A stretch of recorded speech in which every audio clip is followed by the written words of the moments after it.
Maglakbay tayo sa Ras Madraka Beach sa wilayat ng Duqm sa Al-Wusta Governorate. Ang Ras Madraka Beach ay isa sa mga pinakamagandang beach sa Sultanate.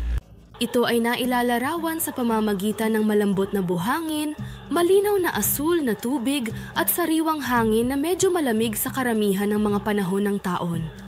Ang beach ay nakikilala rin sa pamamagitan ng mga natatanging rock formation nito na ginagawa itong isang perpektong lugar para sa camping, magdamag na pananatili at paggastos ng pinakamagagandang pagkakataon sa pangingisda at pagtangkilik sa kaakit-akit na kalikasan. Para mas makilala ang guro, mangyaring iscan ang QR code at mag-enjoy sa kakaibang karanasan kasama si Kashti.